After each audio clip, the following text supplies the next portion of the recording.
जय माँ जगदम्बे। माँ दुर्गे के दुलारे भक्तों, आप सबों को यह जानकर अत्यंत प्रसन्नता होगी कि चैनल भव्य साधना ने यह निर्णय लिया है कि चैनल पर दुर्गा सप्तशती के सभी अध्यायों को क्रमवार उपलब्ध कराया जाएगा। साथ ही साथ आज की युवा पीढ़ी में धर्म संबंधी ज्ञान के स्तर को बढ़ाने हेतु वीडियो के अंत में एक प्रश्न भी पूछा जाएगा, जिसका उत्तर कमेंट बॉक्स में देना होगा। आइए दुर्गा सप्तशती के प्रथम अध्याय का पाठ करते हैं। प्रथम अध्याय का शीर्षक है मेधा ऋषि का राजा सुरथ और समाधि को भगवती की महिमा बताते हुए मधु कैटव वध का प्रसंग सुनाना। ओम। प्रथम चरित्र के ब्रह्मा ऋषि, महाकाली देवता, गायत्री छंद, नंदा शक्ति, रक्त दंतिका बीज, अग्नि तत्व और ऋग्वेद स्वरूप हैं। श्री महाकाली देवता की प्रसन्नता के लिए प्रथम चरित्र के जप में विनियोग किया जाता है। ध्यान। भगवान विष्णु के सो जाने पर मधु और कैटव को मारने के लिए कमल जन्मा ब्रह्मा जी ने जिनका स्तवन किया था, उन महाकाली देवी का मैं सेवन करता हूँ। वे अपने 10 हाथों में खड्ग, चक्र, गदा, वाण, धनुष, परिघ, शूल, भुसुंडी, मस्तक और शंख धारण करती हैं। उनके 3 नेत्र हैं। वे समस्त अंगों में दिव्य आभूषणों से विभूषित हैं। उनके शरीर की कांति नील मणि के समान है तथा वे 10 मुख और 10 पैरों से युक्त हैं। ओम। चंडी देवी को नमस्कार है। मार्कंड जी बोले, सूर्य के पुत्र सावर्णी जो 8वें मनु कहे जाते हैं, उनकी उत्पत्ति की कथा विस्तार पूर्वक कहता हूँ, सुनो। सूर्य कुमार महाभाग सावर्णी भगवती महामाया के अनुग्रह से जिस प्रकार मनवंतर के स्वामी हुए, वही प्रसंग सुनाता हूँ। पूर्व काल की बात है। स्वारोचित मनवंतर में सुरथ नाम के एक राजा थे, जो चैत्र वंश में उत्पन्न हुए थे। उनका समस्त भूमंडल पर अधिकार था। वे प्रजा का अपने औरस पुत्रों की भांति धर्म पूर्वक पालन करते थे। तो भी उस समय कोला विध्वंसी नाम के क्षत्रिय उनके शत्रु हो गए। राजा सुरथ की दंड नीति बड़ी प्रबल थी। उनका शत्रुओं के साथ संग्राम हुआ। यद्यपि कोला विध्वंसी संख्या में कम थे, तो भी राजा सुरथ युद्ध में उनसे परास्त हो गए।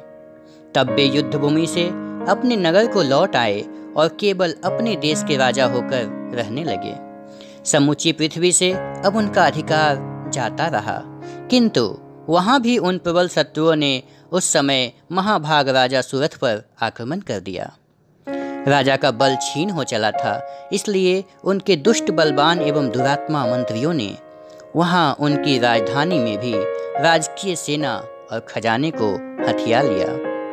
सुरथ का प्रभुत्व नष्ट हो चुका था, इसलिए वे शिकार खेलने के बहाने घोड़े पर सवार होकर वहां से अकेले ही एक घने जंगल में चले गए। वहां उन्होंने विप्रवर मेधा मुनि का आश्रम देखा, जहां कितने ही हिंसक जीव अपनी स्वाभाविक हिंसावृत्ति छोड़कर परम शांत भाव से रहते थे। मुनि के बहुत से शिष्य उस वन की शोभा बढ़ा रहे थे।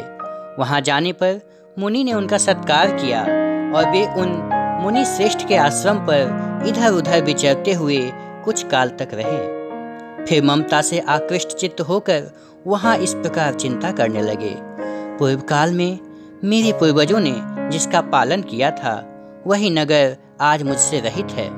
पता नहीं मेरे दुराचारी भृत्यगण उसकी धर्मपूर्वक रक्षा करते हैं या नहीं। जो सदा मद की वर्षा करने वाला और सूरवीर था, वह मेरा प्रधान हाथी अब शत्रुओं के अधीन होकर न जाने किन भोगों को भोगता होगा। जो लोग मेरी कृपा, धन और भोजन पाने से सदा मेरे पीछे पीछे चलते थे, वे निश्चय ही अब दूसरे राजाओं का अनुसरण करते होंगे। उन अपव्ययी लोगों के द्वारा सदा खर्च होते रहने के कारण अत्यंत कष्ट से जमा किया हुआ मेरा वह खजाना खाली हो जाएगा। ये तथा और भी कई बातें राजा सुरथ निरंतर सोचते रहते थे। एक दिन उन्होंने वहाँ विप्रवर मेधा के आश्रम के निकट एक वैश्य को देखा और उससे पूछा, भाई तुम कौन हो? यहाँ तुम्हारे आने का क्या कारण है? तुम क्यों शोकग्रस्त हो और अनमने से दिखाई देते हो? राजा सुरथ का यह प्रेम पूर्वक कहा हुआ वचन सुनकर वैश्य ने विनीत भाव से उन्हें प्रणाम करके कहा। वैश्य बोला, राजन, मैं धनियों के कुल में उत्पन्न एक वैश्य हूँ। मेरा नाम समाधि है। मेरे दुष्ट स्त्री पुत्रों ने धन के लोभ से मुझे घर से बाहर निकाल दिया है। मैं इस समय धन, स्त्री और पुत्रों से वंचित हूँ।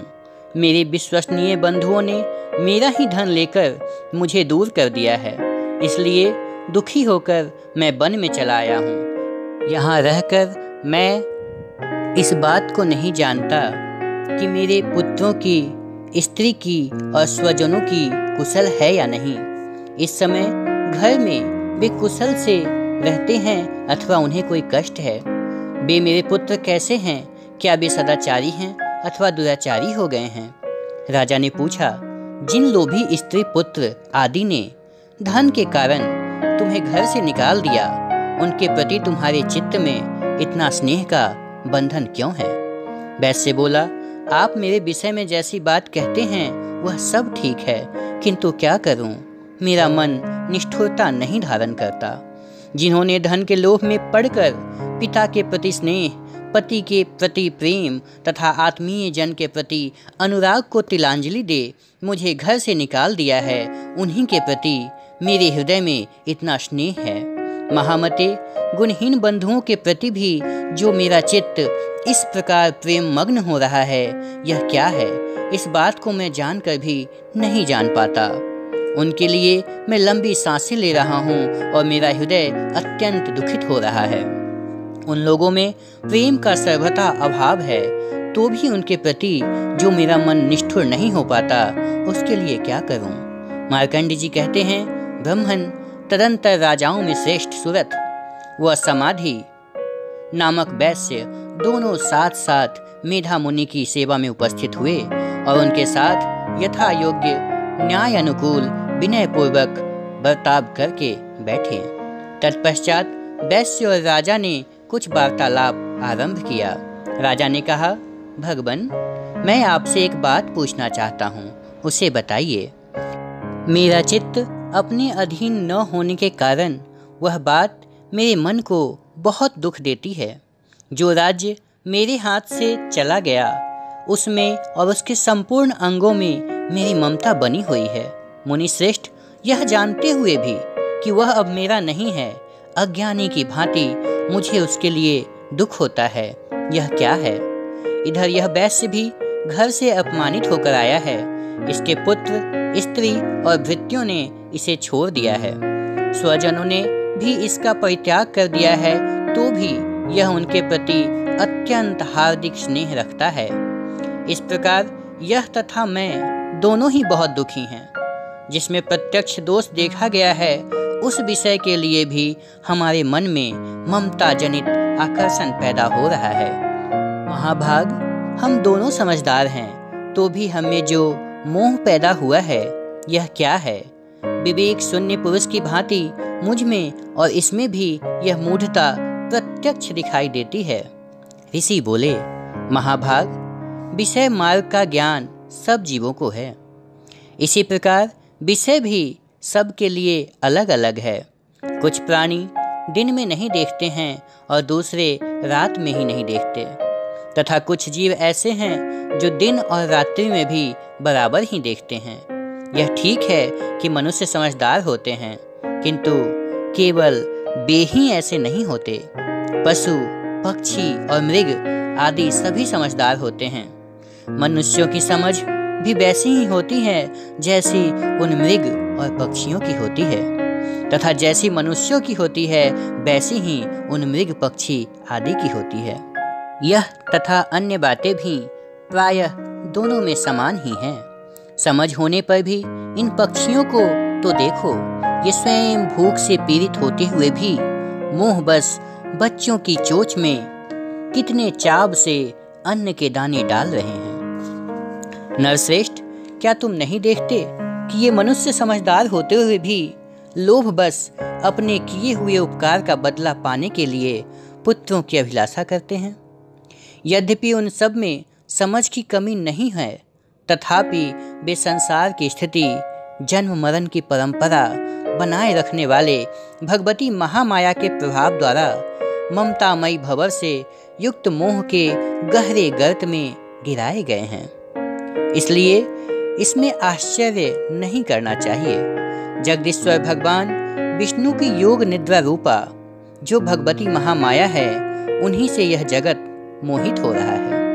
वे भगवती महामाया देवी ज्ञानियों के चित्त को भी बलपूर्वक खींचकर मोह में डाल देती हैं।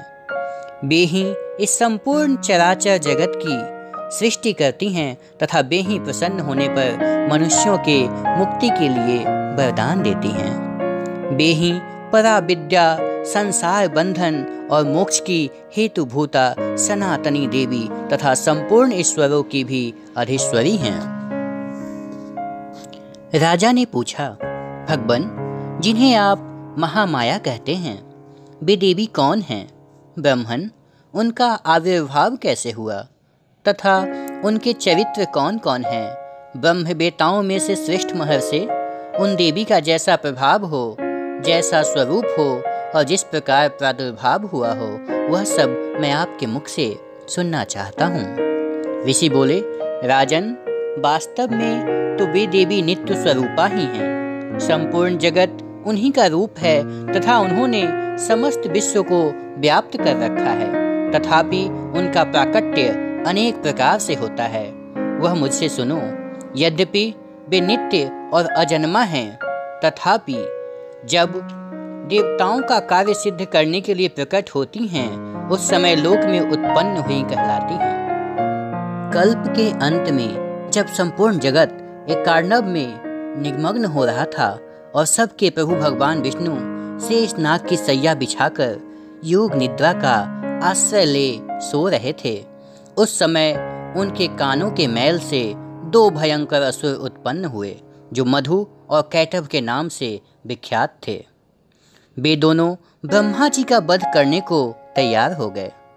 भगवान विष्णु के नाभि कमल में विराजमान प्रजापति ब्रह्मा जी ने जब उन दोनों भयानक असुरों को अपने पास आया और भगवान को सोया हुआ देखा, तब एकाग्रचित होकर उन्होंने भगवान विष्णु को जगाने के लिए उनके नेत्रों में निवास करने वाली योग निद्रा का स्तवन आरंभ किया, जो इस विश्व की अधीश्वरी, जगत को धारण करने वाली, संसार का पालन और संहार करने वाली तथा तेजः स्वरूप भगवान विष्णु की अनुपम शक्ति हैं।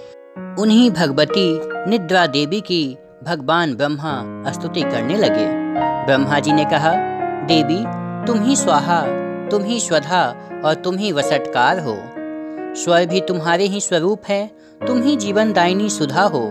नित्य अक्षर प्रणव में अकार, उकार, मकार इन तीन मात्राओं के रूप में तुम ही स्थित हो तथा इन तीन मात्राओं के अतिरिक्त जो बिंदु रूपा नित्य अर्ध मात्रा है, जिसका विशेष रूप से उच्चारण नहीं किया जा सकता, वह भी तुम ही हो। देवी, तुम ही संध्या, सावित्री तथा परम जननी हो। देवी, तुम ही इस विश्व ब्रह्मांड को धारण करती हो, तुमसे ही इस जगत की सृष्टि होती है, तुम ही से इसका पालन होता है और सदा तुम ही कल्प के अंत में सबको अपना ग्रास बना लेती हो। जगन्मयी देवी, इस जगत की उत्पत्ति के समय तुम सृष्टि रूपा हो, पालन काल में स्थिति रूपा हो तथा कल्पांत के समय संहार रूप धारण करने वाली हो। तुम ही महाविद्या, महामाया, महामेधा, महास्मृति, महामोह रूपा महादेवी हो और महासुरी हो। तुम ही तीनों गुणों को उत्पन्न करने वाली सबकी प्रकृति हो। भयंकर काल रात्रि, महारात्रि और मोहरात्रि भी तुम ही हो। तुम ही श्री, तुम ही ईश्वरी, तुम ही ह्री और तुम ही बोध स्वरूपा बुद्धि हो। लज्जा, पुष्टि, तुष्टि, शांति और क्षमा भी तुम ही हो। तुम खड्गधारिणी, शूलधारिणी, घोर रूपा तथा गदा, चक्र, शंख और धनुष धारण करने वाली हो। वाण, भुसुंडी और परिघ ये भी तुम्हारे अस्त्र हैं। तुम सौम्य और सौम्यतर हो। इतना ही नहीं, जितने भी सौम्य एवं सुंदर पदार्थ हैं उन सब की अपेक्षा तुम अत्यधिक सुंदरी हो। पर और अपर सबसे परे रहने वाली परमेश्वरी तुम ही हो। स्वरूपे देवी, कहीं भी सत असत रूप जो कुछ वस्तुएं हैं उन सब की जो शक्ति है वह तुम ही हो। ऐसी अवस्था में तुम्हारी स्तुति क्या हो सकती है? जो इस जगत की सृष्टि, पालन और संहार करते हैं उन भगवान को भी जब तुमने निद्रा के अधीन कर दिया है तब तुम्हारी स्तुति करने में यहाँ कौन समर्थ हो सकता है? मुझको, भगवान शंकर को तथा भगवान विष्णु को भी तुमने ही शरीर धारण कराया है, अतः तुम्हारी स्तुति करने की शक्ति किसमें है? देवी, तुम तो अपने इन उदार प्रभावों से ही प्रशंसित हो।